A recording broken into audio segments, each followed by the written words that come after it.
Yeah. Middle of March. Was you wait a minute. No, hang on a minute. I know what you're doing here. Knutsford last week. Panic in your eyes. Yeah, was it Knutsford last week for you? Was it last week? I think we had a week off. Oh, did you? Was it the week before last then? Knutsford? Chatting to my mate, he said his lad plays for Knutsford at the younger age, and he thought that was it. I've not seen you for a little while, because I've been away, and you've been away in the Cotswold, haven't you? Yeah, it was alright. Where is that? It's like down south and that. Is it? Like what, just below Stockport? Yeah. Yeah, like that area. Yeah, just like Macclesfield. Yeah, that's like well south. Like 5 minutes past Mac. Oh, mate, that's practically off the coast there, aren't you? Yeah. What was you doing there? Well, do you know Janine's like almost a massive Tory? Is she? No, because she's clueless. But right. I kind of respect She that. comes up with, because she gets all of her politics from social media, she's a moron. Right. I mean, that is the country though, isn't it? To be fair. Yeah, you're right. Like, people aren't going out and researching things and going to the library or, going to the local MP's office. I'm no better. I'm saying. Just mine's left wing. Yeah, still wibble. Yeah. I think you're a massive loss to the right wings, I think you're the one that slipped through, honestly. With that hat? Yeah, that hat, your history, you served your country, like, you've got a massive social media presence. I think they are raging that you slipped through that net. How did we let him get past us? Well, anyway, in that hat is the... Yeah, do you know what I mean? Come on. So we went and paid a visit to the other massive Tory in the area, and he must be shitting cash. Who's the other Jeremy Clarkson. We stayed in Chipping Norton. Oh yeah, that's Jeremy Clarkson, David Cameron. Saw them lot in it. His gaff, that, yeah. Right. Went to his pub. I'm gonna ask some stupid questions. I don't care. Was he around? It might have been. Right. Okay. I didn't get within 300 metres of the gaff. He's a weird guy, Jeremy Clarkson, because part of me You don't need it because. Right, well, I don't. There's certain things, right? When I like certain things he does, like the whole Meghan Markle thing, it just bores me. Like, everyone who's obsessed with it, get a grip, move on with your lives. I thought, what's all that about? And punching his producer because he's going to get a steak, I think he's a bit. Wait.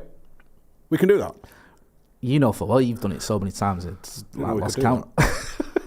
Yeah, like stuff like that. But then when I watch him. Medium rare. Yeah, remember that. Write that down for everyone's sake. T2, medium rare. Yeah, in fact, go and get him one quickly. So there's a lot of things I think, oh, right, he's a right knobhead. But then, like, when I watch Who Wants to Be a Millionaire, I think he's all right on that. And I remember you saying, I think it was you saying about Clarkson's farm is actually all right. I haven't watched it to the tune Janine's watched it. I've watched it because it's been on. She's been watching it while I've been in the room. And it's watchable. Yeah. And the way they've set it up is entertaining. And I got a lot of respect for him, actually, Joe, having a go. Because he literally just runs a farm and has to make it work. And it's graft. No two ways around it. Yeah, it's like you're up in the middle of the night and all the rest of it, working 18-hour days, and you're just breaking even. Yeah, and he's built a pub, and I don't think he's breaking even anymore. Really? He's just losing dough? No. Oh, making dough? Yeah. Really? So it looks like they've stolen a tent from the Grand Tour, because it's still got the Grand Tour sign. Why not? I love pilfering. It's enormous. Things. It's huge. It's like, really? It's like a marquee sort of style tent. Right. So the pub is like 300 metres away. They've had to open up another field for car park. It's like match day. You've never seen anything like it. This is Tuesday morning, 10 a.m. or something. Right.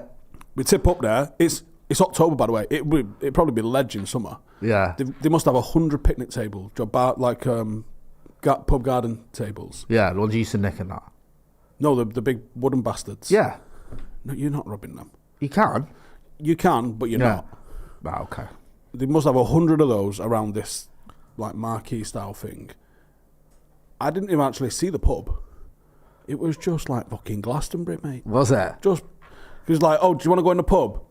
We released the bookings for the pub a month in advance, and you didn't get one. So try again next month. So it's October. Yeah. It ain't warm, and there's beer garden. Oh, by the way, there's a queue to get into the tent just to get a bev.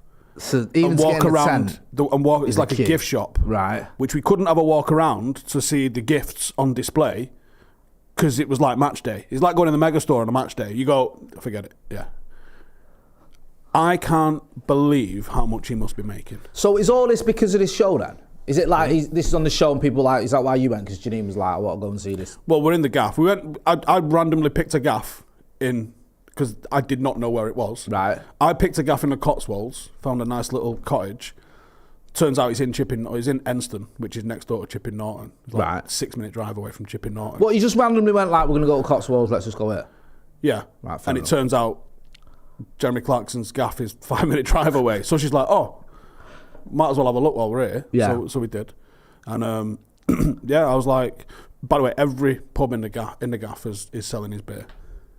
Mate, he's raking it in your right eye. So he's got... Mate, just on that gift shop alone, Right. people are buying fucking shirts with Clarkson's farm on it. He's selling milk.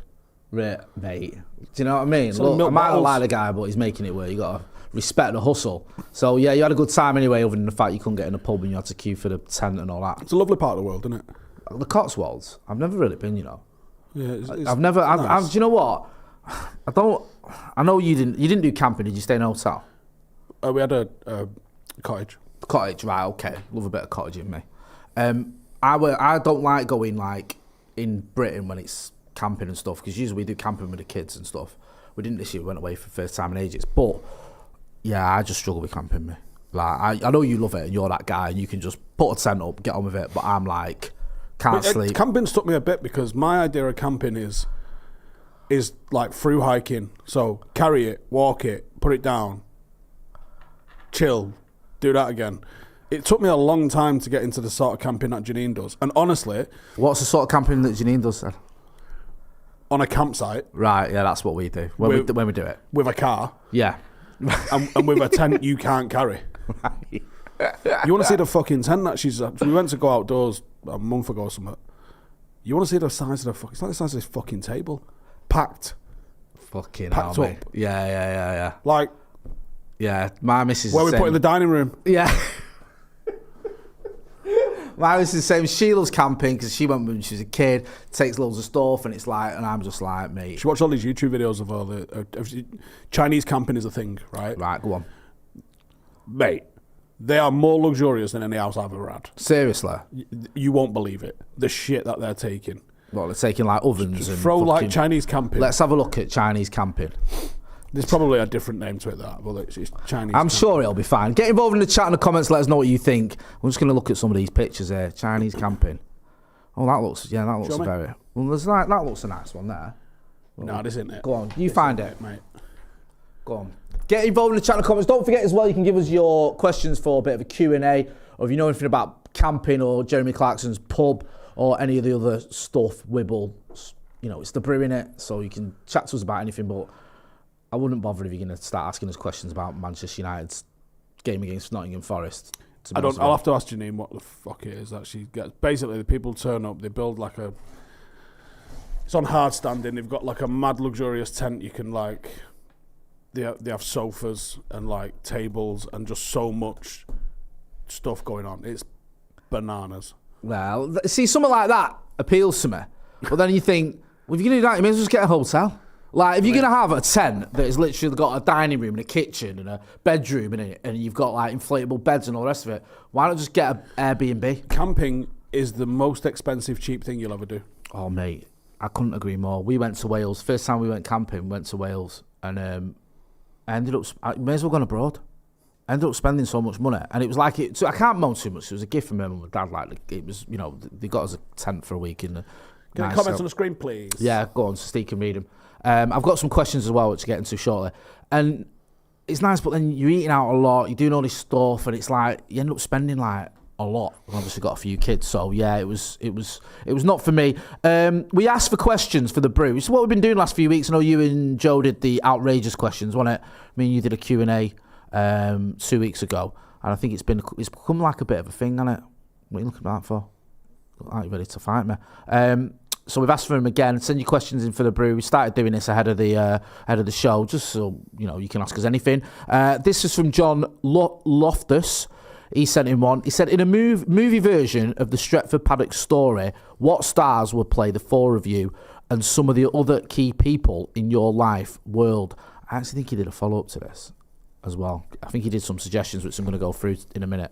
In fact, I'll go through him now while you think. So he's got Steve, Jake Gyllenhaal, Maka Riz Ahmed, Joe Nicholas Holt, and Jay Coleman Domingo. I don't know about that one. Maybe. I barely know any of them people. Yeah. He's gone full on. He's done everyone. He's got Ronaldo Daniel Kaluuya, Janine Jodie Whittaker, Scoop Freddie Highmore, RH Rupert Grint. He's not messing about, is he? Have you ever thought about this? If you used to have a movie version of you, who would play you? No. Have you got anyone you can think of? You used to be called, no disrespect, but wasn't it Jamie Carragher that called you Fat Russell Crowe? Yeah, well, you've turned the tables on him, haven't you? Yeah, can I take the 2001 version? Was it 99 or 2001? Gladiator. I think it's 2000. I think it's around that time. I'll get away with going doing fancy dresses Gladiator now, I reckon. Yeah, I think you could. Do you know what I mean? For the bants. Yeah, the bants. Although Gladiator 2 was a right disappointment when we went to see that. M with a load of numbers after his name. Sorry, I can't be bothered reading all that, bro. But what's the biggest lesson you've learned from doing content creation and working with mates? Lesson. What's the biggest? I'd struggle with these. I don't feel like I'd take stock of things like that. Oh, we learnt a lesson there today. What's been the best thing for you doing all this? Working like with your mates? It's less of a job.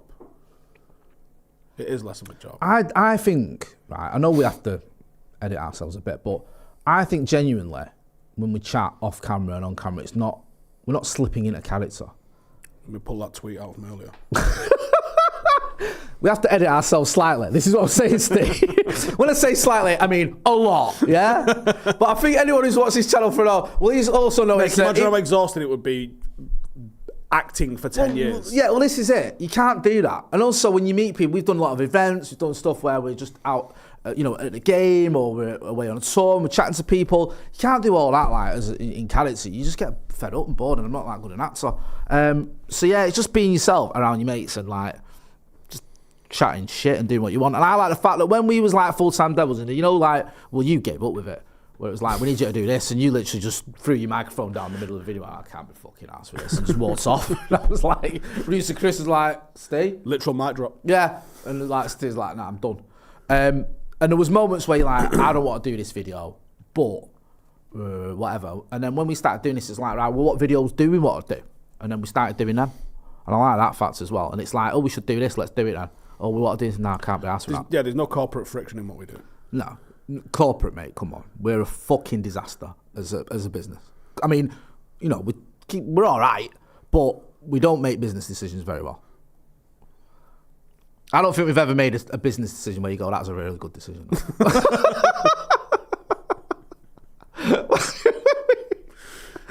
Like, when we're like, let's all go on tour. We haven't got any money, not really. Let's just send everyone out there anyway. Let's just do it. Probably loads that are the total opposite of that. Yeah. That's what I mean. So I think that's what I enjoy. I'm with you. It's not like a chore. It's not like a job. You're chatting to your mates, and I like the fact I've got that freedom. We've all got freedom. We go, you know what? I don't want to do that. I want to answer the question, but yeah, the biggest lesson. You must have learned. You've been through a right journey on this stuff. I don't consciously know. I mean, there's undoubtedly a million different things we've learned. I've had to learn the whole content creation side of things, like from live streaming. I think you're the one. Multicam setups. I think you're the one who, out of the four of us, me, Macca, Joe, and you, I think you put in the most work on doing the stuff. I think you do a lot more than I think like Mac is obviously very, very good at presenting. He does a lot of work, and he does all sorts of different things. But and he's got a good football knowledge, Mac, as well. But I don't think he studies like or looks into loads of different things the way that sometimes you do. Joe is naturally just gifted, and he's funny, he's insightful, he knows his shit. And again, I don't think he's one of those who like studies stuff or looks at stuff, and especially the technical side of things as well. You're like, I went and did a master's degree and thought I was going to learn how to use a camera, and I just ended up delegating it to people there because I couldn't be asked. But still got my piece of paper. But like, stuff about, filming and stuff. You do obviously do all your tactical stuff, your coaching and stuff, which ties in with some of this, what we're doing. So I do think you sort of make that effort where, I'll be honest, I'm a bit lazy and I just think, I just enjoy just sitting there chatting shit and being a bit like... I stay busy just to keep the fucking voices quiet. Yeah, all right, fair and enough. That's not even the slightest exaggeration. That's why you're so busy. Yeah. Because you've got those voices, which is fair enough. And it's good that you do, but... You know, I do think, like, I've always had these ideas of, like, I should do that, I should learn this, I should... And I just think, you know what, I enjoy doing what I do. I get away with it. I'm all right. You know what I mean? I don't need to but try. We're not meant to be professional. We're meant to be like I decided I wanted to learn more about the stuff, so I made a really stupid decision and give myself a full-time job that doesn't pay in running a football club. Yeah. And by not paying, I mean I put money into this thing that takes up so much of my time every fucking year. Yeah. I don't even want to know how much you've put in, both money and time and anything. I don't even want to know. I could probably work it out. I don't think you should. I don't think it'll help you. Do you need about a new fucking kitchen? Inside a new fucking house, probably. Yeah. Like, I think, yeah, just, you know what I mean? But it's a labour of love, innit, man? Do you know what I mean? You wanted to manage a team and you create a team and do a team the right way. Purpose is big. And, like, so I did a hot debrief with Amy today. And it's come up a couple of times. Someone's like, well, what are you most proud of? And I'm like, nothing. Like, I don't think I've done anything, like, worth shouting about. And that's not trying to be overly humble or anything like that. I just don't. Why no? I don't know. I mean... That's been doing it for ages. That. I know, yeah. See, XG files that now. That's he's fucking set that up. Hey, the XG file. Can United be the best attack? There we go. That's more like it. But I said if I do manage to deliver the stadium for Paddock, I'll absolutely be proud of that. I mean, look, I think... And I'm trying. I always say with you, like, that drive, that determination, and sometimes that fucking nuttiness is what... No, I mean it with all due respect. It's what's got us here. It has. Because it's like that. Like, we are going to make this, I'm going to do this. Do you know what I mean? And at times it can just be like, fucking hell. But it's made it work. And it's a big part of, like... you know, why we've been able to have this channel and stuff. And I think you can be proud of that, because at the end of the day, you're employing people, you're giving people a career and a job. And we've seen so many people who've worked with us today and worked for you, who've gone on and done really good things. Do you know what I mean? And the thing that I like as well is they come back. We don't fall out with them. They don't fucking like, oh, we've had enough of Paddock or Steve or whatever, or fucking knobheads. They'll go and do stuff for ITV or the Overlap or whatever, or whoever they go and work with. And then we'll still meet up with them and still come back here, come back on the channel or meet up socially or whatever. And I think that's good, man. It is part of a community and stuff. And I get a lot of messages about some of the stuff we do. And also, I think as well, one thing I always like about this channel and the fact we work together and mates and stuff is you can talk about anything. If you want to get deep and talk about things that are going on, you can do, which I've done so many times about my addiction and stuff. And no one judges you. And if you don't, and you just want to have a laugh and talk about Wibble, you can. If you occasionally want to talk about Manchester United Football Club, especially when we're winning and Liverpool are losing, then fucking hell, you can do that as well. Steve, would you go on Channel 4 Hunted, Jed 91? Do you know what that is? Because I don't. I mean, it sounds quite self-explanatory, but... Maybe. Be interesting to see how I do. I think it's rigged, though. What is that, Hunted? Is it just if people... It's what I'm thinking it is, they put... is it ex-Special Forces sort of hunting team, that, or ex-police? Right. And they I think they take all your stuff off your phone, everything like that, and they drop you off somewhere and you have to get to somewhere else. But you've got a camera crew with you. Right. Let's do it proper. Right. Give me a GoPro. Yeah. And tell me I've got to be wherever. And I'll get there. Yeah. And I don't know how good I'll be at it. But I think it'd be really interesting to find out. Because, like, you know, I mentioned a couple of times, I got friends who work in UK intelligence and a couple of other random sort of places. So I know some of the things that... and some of the ways that people are found and tracked and followed and blah, blah, blah, blah. And I know from the military side of stuff how people are surveilled a little bit. Yeah. And I know that there's...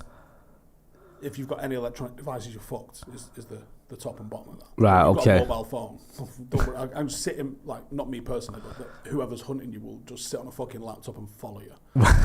So you've got to have no electronic devices, and then you've got to figure out, you know, face recognition on cameras. You've got to try and, you know, disguise your face, which is pretty easily done, to be honest, and cover your face up.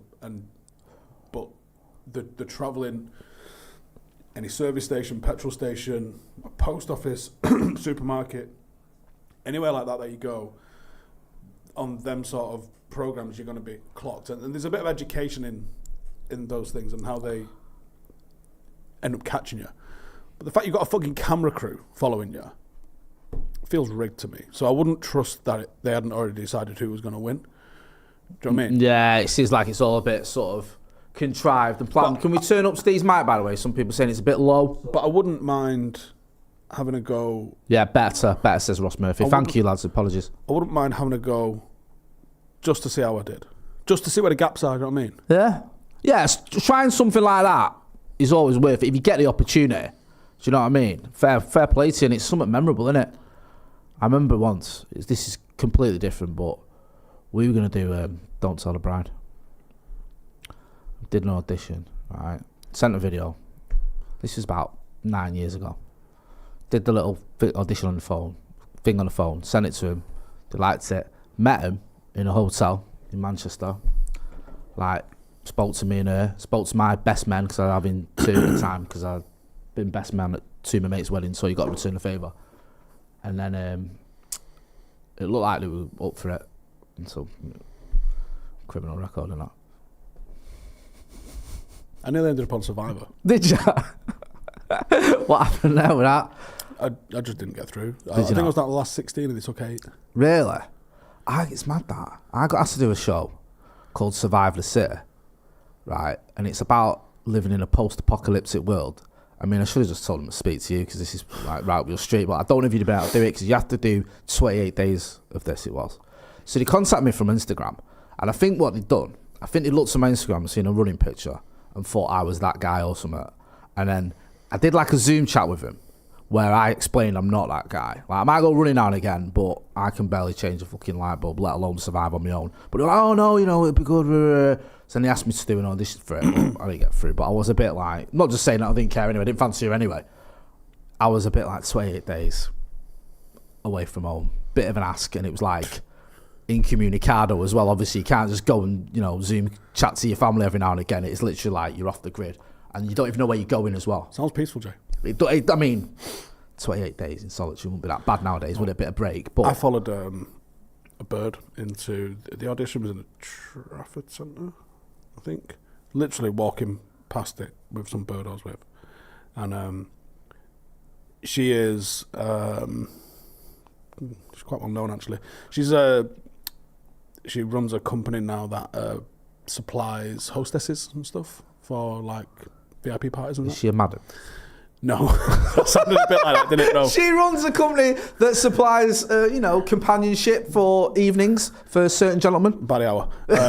No, she literally runs like, you want a load of absolute fucking models turning up at your thing. She runs that sort of thing. Yeah. And there was a guy, basically, someone saw her and was like, oh, we're doing this audition thing, do you want to come in? And I'm just fucking squaddy Steve, whatever. So we've gone through the thing.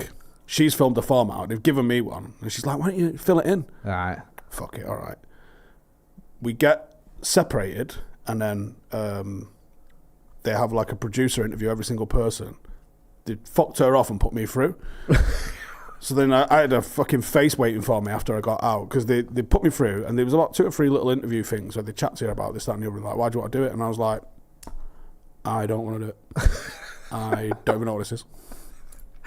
Sometimes people like that though, don't they? Yeah. There's loads of stories of people getting cast in things where they've gone along with their mate who's desperate to be in it and gone, will you just come and give me a bit of moral support? And the guy's gone, actually, why don't you, while you're That's there? literally what happened. And then I had like a Skype interview a bit later, and then I was like, I probably need to tell the army about this.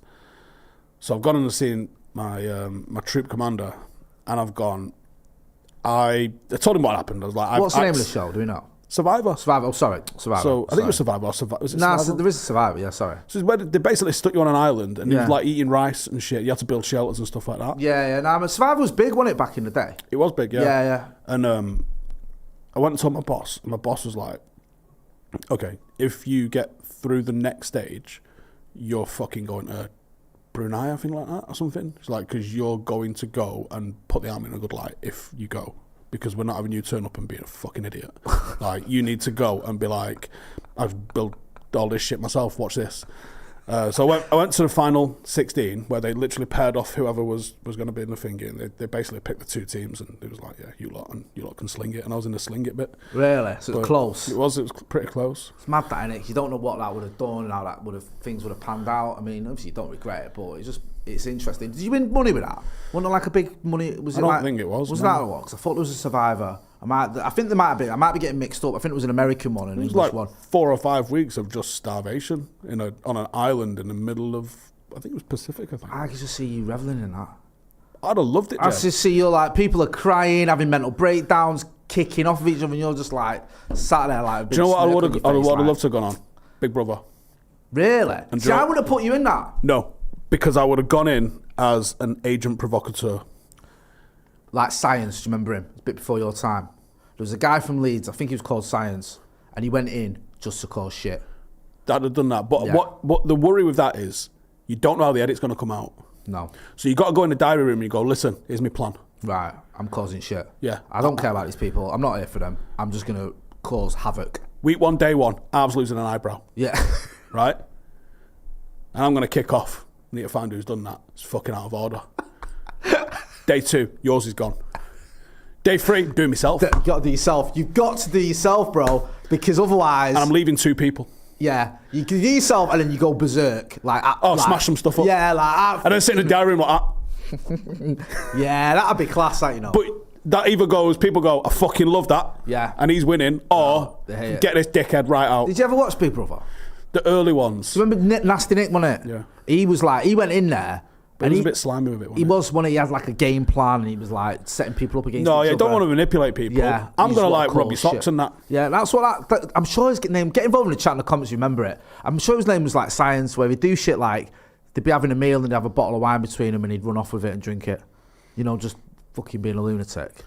And it was alright, but then eventually everyone just fucking... I don't think you can be annoying. I think you've got to get up at like 3 a.m, change all the furniture around so it's a mirror image of where it was, and go back to bed again. And just shit that only entertains you and the people watching, and then just be a complete, very normal and nice. Yeah. In the like, don't be like just take everyone's shoes and just throw them over the fence at night in the middle of the night and stuff like that. Yeah, I'll just take everyone's shoelaces. Oh yeah, or one shoe each, and just like everyone's only got one shoe, and it's like, what the fuck is going on? Holes in socks and stuff. Yeah, like what is going on? Who's doing this? Like, is this Big Brother doing it to us? Do you know what I mean? Like, and you can put that in there, can't you? Yeah. They want us to kick off. Don't kick off. Yeah, I wouldn't like the idea of being filmed 24/7 though. Because I know there's an edit on that, but the fact that you're constantly being filmed that'd do my head in, because you can't relax, can you? And I'd have to think about what I was saying all the time. You know what I mean? And that's it. And then I don't know. Mad thing when Big Brother first came out as well is like, I know people still got in shit for some things he said on there, but it wasn't like cancel culture was anywhere near. But it was in 2000, wasn't it, or 99? Yeah, so you could get away with saying all sorts of fucking shit. I bet they're a bad watch now, you know. I know. It's like Soccer AM, innit? When you watch Soccer AM, and it's like the Soccerettes or whatever. Or Fantasy Football League. Fantasy football, mate. Seriously. Oh, honestly, it is deep. Ozzy in the Sky says, Jay, ask Steve where's the best. I love the fact that he asked me to ask him. He can read these comments, by the way, but I'm happy to ask him. Ask Steve where's the best pub in Chicago. I can watch the Mighty Reds kick the shit out of Forest tomorrow. You know Chicago. Mate, fucking... There's so many Irish bars. What was the name of the gaff that we went to where the Chicago Supporters Club is? Oh, fucking hell, mate. Come on. Seriously. Ask me another one. I don't know. I mean, yeah. If you know, put it in the chat, please, because I will not remember. I just remember everyone was double friendly and it was fucking mint. River North. Go on. Let me find it. Miss Man United in the chat. Good to see her in the chat. Yes, obviously, I wouldn't have done that 28 days thing. Enchanted Angel, member of the Academy for 2 months, says, just realised that Jay looks like a combination of Slot and Virgil van Donkey. I think it's called Theory. Theory. There'll be United flags outside. Yeah. That's West one where... Street. Is that one where you got in that car? Yeah. And I had to spend a fucking afternoon at the police station. Yeah, thanks. Yeah, that reminded me of it, yeah. We can't show you what I just showed you. This guy, man. Sensational. It was funny because, well, it wasn't funny. And we met the laziest coppers in the world, didn't we? Do you remember? I'd just been in an accident and we're like, cool. Yeah. She said to me, you need to tell cops about that. I'm like, aren't you a cop? Yeah, but other cops. Yeah, he went, there's a station down there. I was like, all right, thanks for that. Fucking hell. Thankfully, because we was a bit concerned, because we was in a hire car, right? And basically, we're driving past the stadium, weren't we? We'll go to this pub ferry to meet the supporters clubs, and some guy just ran into the back of us. And it made me laugh, because we got out of the car, and I was pretty calm, pretty chill. Macca gets out of the car all fucking fuming and raging. The guy gets out of his car, he looks like a big fella. I'm not really about having a scrap in Chicago with anyone anyway. And also, I don't want to be like, prejudice against Americans. I don't know whether he might just pull out a gun and shoot us. So I'm like, let's just... Well, it is Chicago. Yeah, let's just not argue with the kid. It's that before insurance details, isn't it? Let's just, be like, okay with him. And then it was like, there was coppers stood nearby, because it was like the stadium, and we was told like we needed to go and tell the coppers. So I went over and told them, and then they were like, yeah, go and tell some other coppers, because, there's a police station down there, we're busy. And I was just like, you're not for busy fuck's then? sake. I know, you're not doing anything, let's just stood here watching people. So yeah, we dropped you off, didn't we, at the supporters club thing, and then me and Joe went to the police station. Again, the copper behind the desk was mega unhelpful, but we got it sorted in the end, and off we went. George Guilfoyle. Steve, what do you think about the impacts of imperialism? Can I ask a silly question? Complex. When we talk about imperialism, what are we talking about? I think that usually means the negative aspects of the British Empire. Right, okay. But I think there was positive aspects of the British Empire, but there was undoubtedly atrocities and negative impacts of the British Empire. Britain did some fucked up things on the subcontinent. It's horrible, isn't it? Some of the things, not just Britain as well, like Belgium. What Belgium did to Africa... Mate. Brother. Oh my days. Have you ever like King Leopold? Yeah, King Leopold, yeah. Fucking the Congo. what a twat. Yeah. Mate. Horrible. Unbelievable. You're like, hey? Like when I was reading that and I was like... Hitler doesn't touch the fucking sides of what he was doing. And like, the thing is like, everyone knows Hitler, Stalin, your classics. King Leopold goes like under the radar. Nasty Nick from EastEnders. Nasty Nick from EastEnders. Like everyone knows these people, the bastards, the twats, we hate them. Rightly so. Jimmy Corkill. Yeah, 100%. But King Leopold, a lot of people go, what's he about? Do some Googling. Trust me, he was a proper... Do some Googling, because you'll be like, why have I not heard about this? Yeah. I don't know why I haven't heard about it. He's like tier one, awful bastard. What Belgium did to Africa is kind of fucked up, man. Like, genuinely. I don't even want to go into it because it's minging. Graham Wild says, Clarkson and his minion Caleb were near Fergie in the South Stand versus Chelsea a couple of years ago. Guests of Amazon, no doubt, who televised it. There you go. You know what I mean? Chilling with Fergie, watching the game. I mean, it happens, doesn't it? You've been a guest of Amazon, haven't you?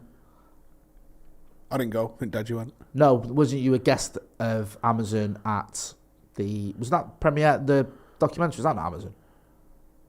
Oh, yeah. Yeah. Because you in Scream One, weren't you? No, I was on it. Are you...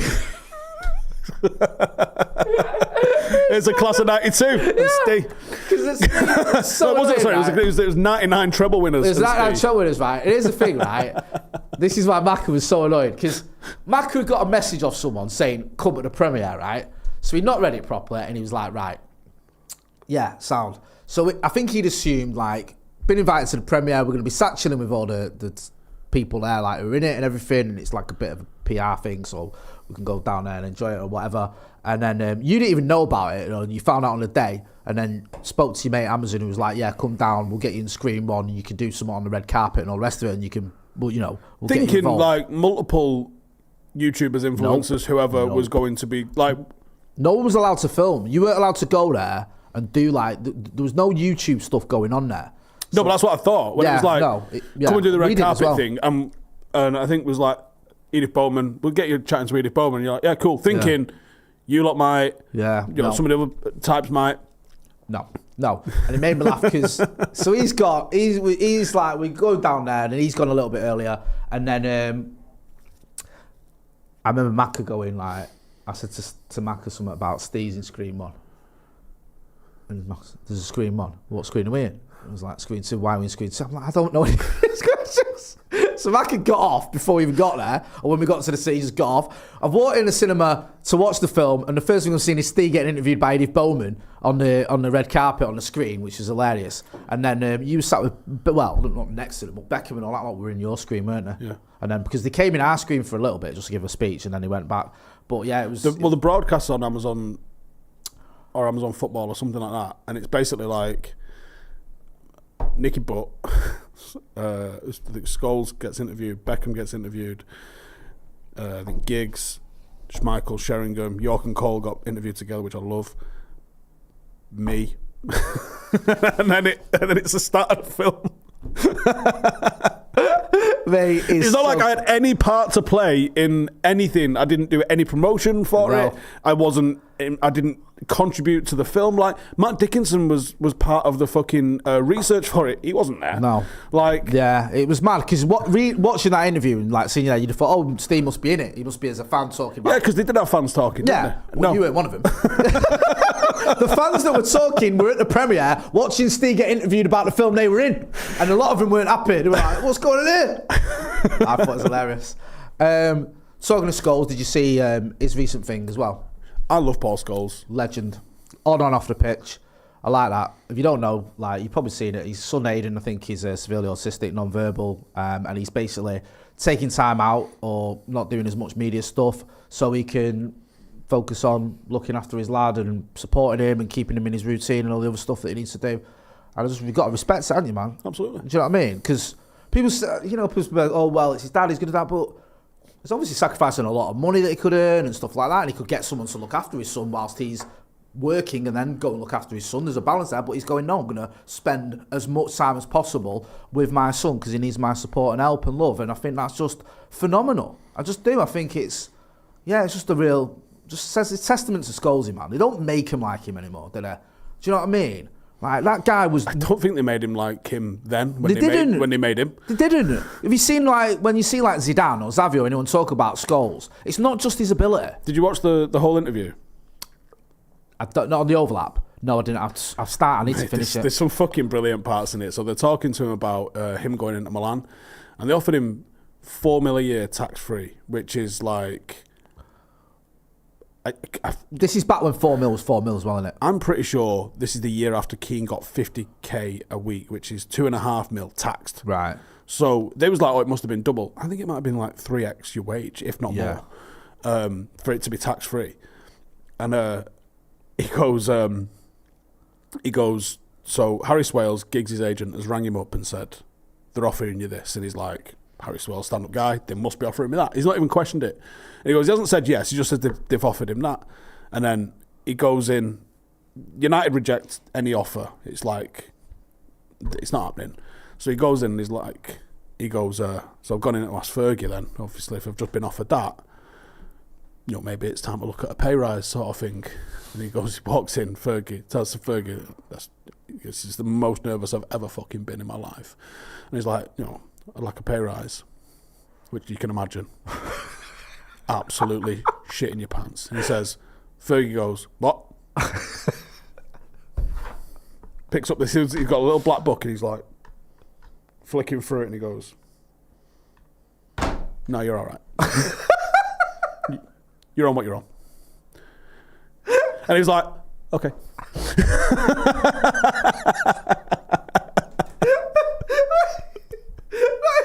Don't argue, don't discuss it, don't try to negotiate, don't threaten or like insinuate you might go somewhere else or make your claim like about your ability, your value to the team, the money you're worth, any of that, just okay.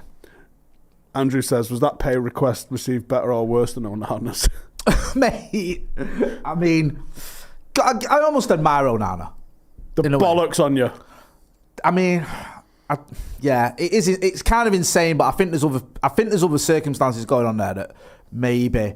I think it was Ronnie was chatting to me about it, and some other people said there might be more to that than meets the eye with Onana. Like maybe, where he's got obligations, where he's sending a lot of money to different charities and stuff he's involved in, because I think he does send a lot of money back home, and taking that loss affects that. I don't know. I'm just saying there might be more to it. The point is, you can't do it. No, it's stupid. Either way, I get it. It's dumb. Like, you've got to read the room. You've just been a big part of the reason we haven't got Champions League football, and then you're saying, why am I getting a pay cut because I haven't got Champions League football? I mean, it's not the one. But no, that, like, any story with Scholes like that, and even with Fergie, but Scholes, like, when you see, like, those players like Zidane and that talking about him, and the fact that he didn't do them adverts or the boot deals, did he? He just did the players. What was it called? Massimo something or other. That was the owner, I think he was. It's not Morata, is it? What is it? Milan. Yeah. Of Inter. Yeah. And he said, we wanted to sign Paul Scholes, but we couldn't get hold of him because he didn't have an agent. Mate, imagine. Is it Mariah? Yeah, I think he was. Yeah, I think he was the owner of. They talked about that at the time as well, like, you know, Giggs and Scholes. I remember Giggs. I don't remember the Scholes ones, but Giggs forever was getting linked to Juventus and to Inter Milan. That went on for years with Giggs. About 95 onwards, probably. Probably Joe I never thought of, actually, and I just thought of it now, is the Paul Ince connection probably was a big part of that. Them two were close, weren't they, Ince and Giggs? Remember the celebration they used to do? See, imagine that now.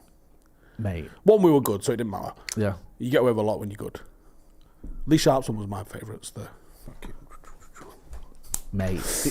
If you didn't do that in the school playground, go fuck off. Not you, mate. That one. That one. That was a good one. Yeah. Do you remember, though, he said, like, was it at Goodison he scored and he did his celebration? And he said he was sat on the coach after the game. We won 1-0 and he scored the winner. And he said the manager's got on the coach. And he's thinking, oh, yeah, the manager's going to say, you know, like, he's not really spoke to him after the game. He's not really had a chat. He says, you know, he's made a beeline for him. He says, oh, he's probably going to say, you know, well done, Sharpie. He's fucking mental. It's like, he's sat there at the back of the bus waiting for, like, Fergie to come over and give him, like, a bit of a pat on the back in front of everyone and tell him, you know, well done, because he's not done it yet. And he said he just came on the back of the bus, came steaming over to me and just bollocked me for my celebration. So don't ever fucking do that again. Beckham, halfway line. Scored me halfway line.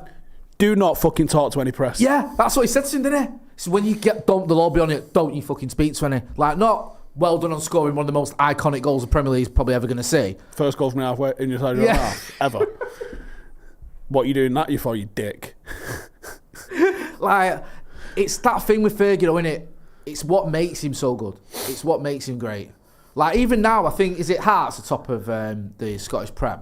And this could be the first time since Fergie that Celtic or Rangers don't win it. And let's not forget, Rangers were even in the Premier League for a while when they got relegated. 41 years ago, Jay. Yeah, it's like it's like a third of Scottish football history has just fucking washed us by, and the last non-Glasgow, well, Rangers Celtics, there's more teams in Glasgow actually. Yeah, well, the last one out of the Old Firm to not win the title is still Fergie, and he did, like, the last one to beat Real Madrid in a final is Fergie. They've been in a couple of finals and all. Yeah. It's like, and that was 83. And like, you get, it makes laugh because people go, could Fergie have survived in this? He could survive in any era because he just did. And like 2013 was so different from the 70s and 80s when he first started that, of course, he could have survived in this era. Of course, he would have. And he knew it. Don't forget as well, he managed a lot of players that are still about now as either commentators or even like Ronaldo is still playing, who talked about his man management when he needed to. Ronaldo talks about the time, I think, was it when his dad was ill? And Fergie just said to him, go and spend time with your dad. I think Fergie's fascinating in many ways. When you think about the reputation that he's got and then the realities and some of the things like the Lee Sharp goal celebration, you can't imagine any other manager saying, don't do that fucking celebration when you just won us a game. Yeah. I'm in the fucking stand with you, mate. Yeah. If we've just done that. Yeah. And it's those principles, that these unwritten rules that only he knows. Yeah. Because clearly the players fucking don't know half the time either. It's these little unwritten rules that he's got in his own head that he's never written them down because he didn't write stuff down. No. Everything was just upstairs. But at the same time, he's got all of these compassionate rules. One of them being, if a player ever asks for a day off, they get a day off because why would they ask me for a day off? This is the best job in the world. Yeah. And you think, I don't know actually if that flies in 2025. Maybe it does, maybe it doesn't. Maybe I don't know. I remember it's in one. I think it might be in Leading. It's in one of his autobiographies about that one. Where you is that the most recent one? Leading. They both came out at a similar sort of time. There's the Managing My Life. There's the autobiography, and I think Leading is the last one. It's one of those two. Yeah, you might. I'm not, if anyone knows, get involved in the chat. But it's one and of the you're recent like. ones. Them little principles, which, you know, they only live in his mind. Yeah. There'd be a fascinating... Give me the fucking... What's the playbook for these? You know, because he had emotional intelligence on another fucking level, didn't he? He knew... I mean, the way that he knew everything about everybody, that's practice, that. Well, that's it. Chucky talks about that a lot. And Chucky said, like, it's when he was coaching and stuff at Carrington or around the club, Fergie would stop him sometimes and go, who's that? And he'd be like, find out. Like, he wanted to know who everyone was, like, in the building. And if he found out who, he'd go and talk to him and introduce himself and show an interest. And I think on a human level, that's underrated. Do you know what I mean? He's got his reputation of an iron fist and all the rest of it. Well, obviously, he had that edge to him, and we all know that. Well, this is the duality of the guy. Because, like, on one hand, like, Paul McGuinness talks about it in an interview where he's like, he'd be having a laugh and joke with the fucking security guys, doing, like, the hot spoon thing on the fucking neck when they're not looking and stuff. Like, having a proper giggle with me, like... But that security guy goes in the fucking booth. Like, I never did what that fucking Fergie did today. Fucking burnt me neck, you bastard. Like, and he goes, that's made his fucking week. Yeah. And he cares like that. But then you lose to Liverpool, and the fucking cleaning ladies are get a chewing because we fucking lost to Liverpool at the weekend.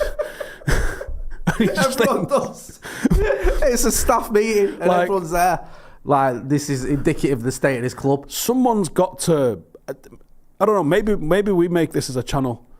The rules of football by Sir Alex Ferguson, and we just fucking interview everyone and go, give us 3 of his rules, and let's hit him in the compassionate angle and the fucking lunatic angle. Mate, because it's true, but part of that lunacy is what makes him great, and it sort of transcends football as well, because you remember, like, I don't know if you ever, is it Rory McIlroy, whoever it was, talking about when he gave advice to the Ryder Cup team, just before they went out and won the Ryder Cup.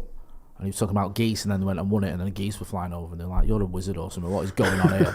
And like, I know everyone hates on him and that, but Labour, he's obviously a big Labour support one, and he gave them advice when they were going into 97 elections to take on the Tories to get back in, or to become, you know, the government. And he was giving them advice because he just, on a human level and a managing level and a people level, his knowledge is just second to none. And the psychology of it, knowing how to handle people, and knowing as well, other than 1 or 2, maybe like Yapstam or 1 or 2, when to move players on. Because everyone thought he was mental when he moved Rude on. And he just saw where it was going. And Kanchelskis. Yeah. Hughes. Ince. Mate. Stam. Beckham. So many times Rude. Like, how many of them did he actually get wrong? Not many. When you look at what went on afterwards, you go, okay, for various reasons, for the greater good of Manchester United, it was time for that to move on. It's not easy though, is it? Yapstam popped Fernando alone very quickly after he got rid of him, and I wonder if there was maybe something that he knew about there. He what, sorry? He popped Fernando alone. Did he? He did. Do you think that's what it is? I think he used the books as an excuse. Oh, really? I thought he misread the data. Economics that you recommend. I think these are excuses, and he didn't want to. Ah, right. Dutch football was going for a bit of a, like the steroids at the time. Really? Yeah. Not as much as like the Italians in the 90s, like, but they thought, oh, had a bit of a double. Oh, look at this. It's Holland, isn't it? Yeah. Bit, well, I mean, smoking a pancake. We've all been there, haven't we? And a bit of gear. The cafe and that. 10 a.m. Just keep that to yourself, though. Yeah, just between us. We don't want to spread any rumours, and we can't be getting any more legal trouble. Not this week. Well, have we got a legal team yet? Team. Yeah. Team. Chat. Yeah. I've been at Fergie would chew up Slot given the kind of wibble he's put in the press conferences. He'd make sure these managers crap their pants. I don't think he needs to. I think Fergie was very good at letting managers just do their own thing when they were losing their mind anyway. Do you know what he would do? Nothing. During the press conference with Fergie, right? Did you see what Slot said? Slot said. Yeah. What did he say? He'd read it out to you and he'd just go, next question. Done. That's it. It's game over. I mean, I'm almost, and I'm going to use the word almost here, just so we can get that clear, almost feeling sorry for the guy because he's fully lost the plot. Like, he's saying mental things. They play Villa tomorrow. Is it tomorrow or Sunday? Who cares? This weekend. Yeah. And then City and Real Madrid. Oh, mate. When I tell you, I am so fucking here for this. Villa have just found a little bit of form and all. Yeah.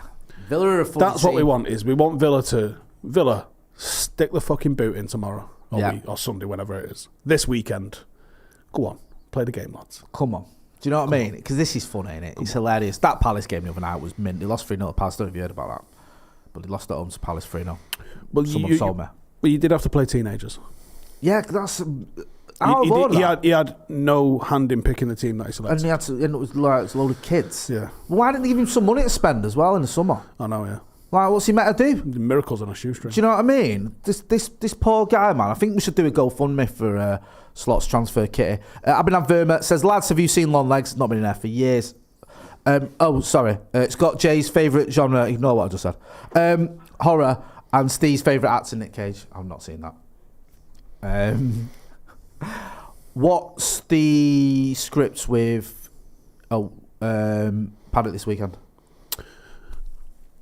Well, if you're not illegally streaming the football tomorrow, we kick off at 2. It'll be live on YouTube if you want to tune in.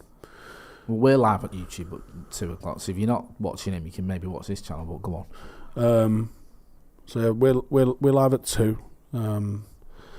We're playing Edgerton. They got former Premier League winger Nathan Holland playing for him. Used to play for West Ham. Very good. Unfortunately, I haven't got Cam. Not often you hear those words. I know. He might be player of the year this year. He's good at being very annoying, Cam was, in so many different ways. You've got a player that is probably the best player in the league, which is this fella tomorrow. He's only in his 20s still. This isn't like a finished fucking... Yeah. Cam is the ultimate shithouse. It's shithouse. He is under Herrera with a stupider accent. Yeah. Right? And he would have done an absolute AAA star number on this dude tomorrow. He would have had him rage quit by half time. Yeah, because he'd have chatted. He chats to him in like a dead posh boy, really lovely, condescending way that'll make you want to punch him. No, and he gets away with like really iffy fouls. Like he should have had a booking 3 times every game, and he's had like 2 yellow cards in 5 years. I don't know how he does it. I get booked before he does. I've seen it. I've seen the melee of everyone scrapping because something he's done, and he's just walking off going. And he talks to the refs in a mad, patronising way that the refs don't pick up on, and I can't explain it. It's insane. It's genuinely insane. But he's injured still. He done himself in against Knutsford. But without revealing the position, I have done some Harry Redknapping. Go on today. Okay. We had a big player leave this week. Right. And I've got a fucking loan in, haven't I? Is this just a normal loan, or is this a Howson nutty loan? Someone like that used to play for fucking England under 18s or something. Well, no, I did speak to Danny Simpson because I thought if they've got a left winger that's fucking played in the Premier League, can I get a right back? That's wonderful. Yeah, I was about that one. I'll raise you that. So Danny's signing on, but he's not available this weekend, unfortunately. Eccles' finest, Danny Simpson, friend of the been on the Brew as well. No, I've got a loan from Hyde. Right, okay. So he's going to be... Right, well, check that out. Couple of week loan. I was going to message Tom Eaton with the, do you know anyone that could... Ah, right, that old chestnut. Yeah. Well, but you've got your other mate as well, he's playing United. Yeah, I know, he just landed in Peru this morning. So that's fucking... He's acing, by the way. Joshua Bowater, sorry I didn't read this out of time, but he said putting all his cash cars, farms to the side, I'm beyond jealous that Clarkson got to punch Piers Morgan. That is what you call living the dream, innit? Hey. I think we're going to wrap it up there. To be fair, yeah, he's gone up. He's on notch 1 now. Yeah. Joe says, Steve, what's your playing style philosophy? It'd be interesting to see what your thought process is. I think you'd fucking be quite impressed with the football we play. What would you say? Oh, yeah. No, it is. It's good, man. Nobody in our league plays the way we play. Very entertaining. I guarantee you this. Nobody in our league plays the way we play. And we've got people out, come and watch us regular in the chat right now. And they will quantify this. I've seen the growth of your team and how they've progressed. And you've always had good individuals. And sometimes when I've watched them, it's been a bit more about individual skill and maybe a little bit of like players being a bit too greedy or not combined or whatever. But over the years, that's sort of gone more and more out the window, and now it's just a team. To be honest with you, the shape that we play without giving up our tic-tacs entirely is very much what Amarim's trying to do at United at the moment. We've had this for about 2 years, that we've maybe a bit longer, 3 years, that we've played this shape, and it's mad effective for what we do. It's a 3-2-5 with the ball. It's 4-2-3-1, but it's 3-2-5 with the ball, 4-4-2 without the ball. we've had 75% possession in games. We had earlier in the season, it was 71, 74, 75% possession. We just fucking suffocate teams with the ball. This level of football is very direct. Yeah. So we have, we have a lot of the ball and we knock it about nice. Look at Notch's chat. I love that. And Ross Murphy.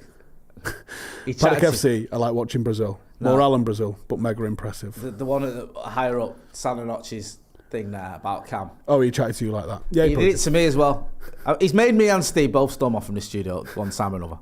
I went home after the match once. I was raging. And Steve walked off the set of the Brew like 1 minute in. Yeah, he's a very talented kid, Cam Waters, at winding people up and at football as well. Going to leave it there. Steve, good luck tomorrow. I think we'll be chatting to you on Sunday. Is it Sunday morning? Me and you are going to do a little chat after the Forest game where hopefully Manchester United can get 4 in a row. What have you got on your other channel, Stephen Howson TV Productions? What have you been chatting about there? I've had your friend Ella on. Yeah. That'll be coming out next week. On the podcast. Yep. And also... Mate, very, very powerful. Yeah. Podcast without giving up too much. Very, very powerful, must-see podcast, I would say. Just all sorts, morning walk stuff, doing bits. So. Yeah, enjoy them. Keep it up. Yeah, go and check out all these other good stuff as well. You know where to find me. That's been Stephen Howson. I've been Jay Motty. This has been The Brew. Don't forget to hit like, share and subscribe. Thanks for watching.